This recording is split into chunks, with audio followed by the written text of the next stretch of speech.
Rule number one, don't talk about rule number one, don't lose money. Hello and welcome to the Durham Talents channel. My name is Jesse Durham. For today's installment in our quote series, we're going to address a quote from Warren Buffett, the Oracle from Nebraska, right? Where he said, rule number one, don't lose money. Rule number two, never forget rule number one. Now, for those of you that are still researching, vetting this idea of becoming your own banker, I'd like to convey this to you. What if you could keep all the money that you ever earn? Think about the last car that you bought. What if you could get all the money back for that car and keep the car? And keep the car. Of course that. But what if you could get all the money back for that? All right, look ahead in the future because you're vetting this, you're learning about it, okay? And then, of course, for all of you folks that have already implemented this concept, but maybe you're still not sure that you want to use your policy or how you want to use your policy. What if the next car that you buy, you could get the car because you need to get the car when you need to get the car, but you could also get the money back. So what if you could never lose that money because you took that money and used it as premium to this policy, okay? A properly structured whole life policy with a mutual company that pays dividend. Use those dollars as premium into that policy. So premiums, they stay in a policy. They compound, they grow contractually over your whole lifetime, and they never have to come out. Okay? Now, there may be a time where you choose to make withdrawals. I'm using my words very particularly here. Withdrawals. When it comes time for passive income, you may withdraw up to the cost basis, meaning you may withdraw the full amount of premiums that you had paid over a lifetime because you can do that without any tax implications. Okay? But we more than often talk about policy loans because that allows you to pay those premiums. They grow and compound uninterrupted for your whole life, and they build a cash value that you can leverage, that you can borrow against for the things that you're going to do in life. I've done this for the better part of a decade. My wife and I have done this to pay off debts, to fund business deals, to take family vacations, to buy appliances here in our home, to pay taxes, all kinds of different things, okay?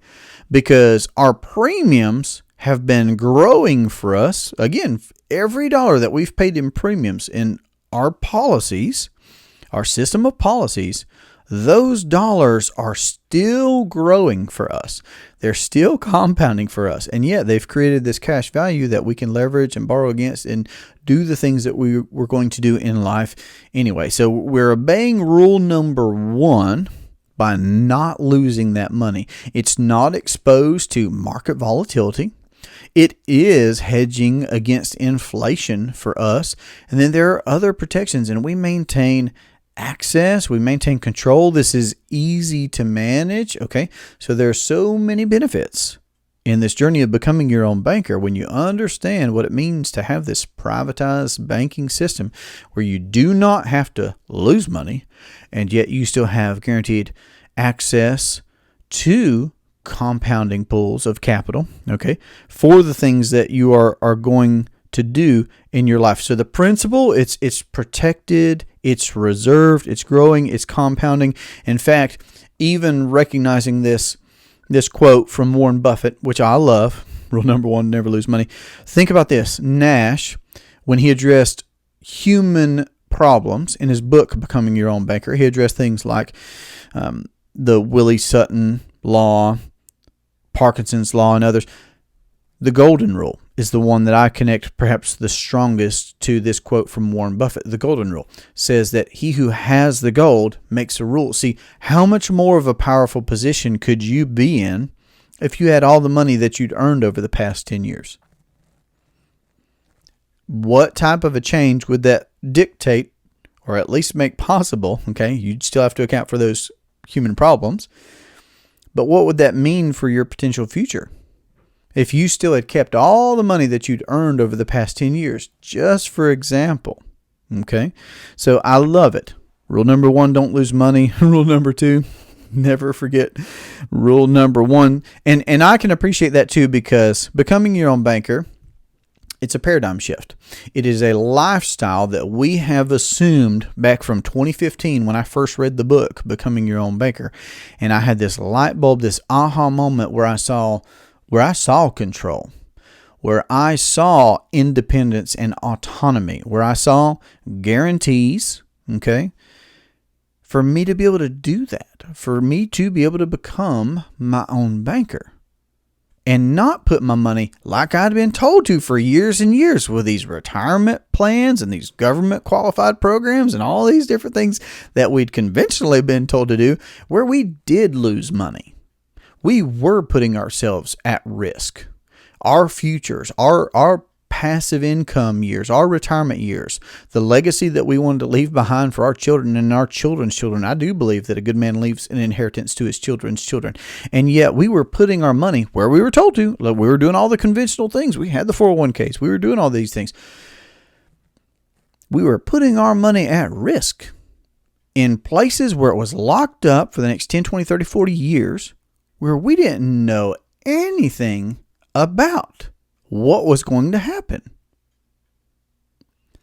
And that's just so wild for me to reflect on now, because we have been practicing the infinite banking concept for the better part of a decade now. And here's all I see now. And I recently did this. We're at the end of the year, closing in on the end of the year 2023 at the time of this recording. And I like to do an annual review of our privatized banking system. And I like to see what our premiums were for the year. I like to calculate what our cumulative premiums have been over our lifetime of implementing this concept. I love seeing and calculating what our cash values are total across the board on all the policies that we own collectively. I love seeing our death benefit and how it just goes up as well. So all these different things, they just keep going up. And all we've done is use this private banking system more and more. And in fact, that's just how it works. The more you use it, and while being an honest banker, while you are thinking long range and you're not being afraid to capitalize, and we did start out with one policy back in 2016 was when we got our first policy. That's when it went in force. And all we have done is get 5 more policies so far. God willing, it'll be so many more. Okay. And we'll just continue this legacy changing process of becoming our own bankers and implementing this for the generations that are to come. So all it's done is gone up. The amount of policies that we have, the growth that they have experienced, the control for us has just gone up. The peace of mind has just gone up as well. It's just all gone up. We haven't lost anything. And that's amazing to think about. So I hope that this has been helpful for you. If you'd like to have a conversation about your questions and what it could look like for you to implement the infinite banking concept into your household or your business or your investing, then don't hesitate to get on my calendar and to watch our free presentation on the infinite banking concept to introduce you to the nuts and bolts information that I saw back in 2015 before I implemented this for our family. So that's all at our website, DurhamTalents.com. I hope you have a great day. Take care.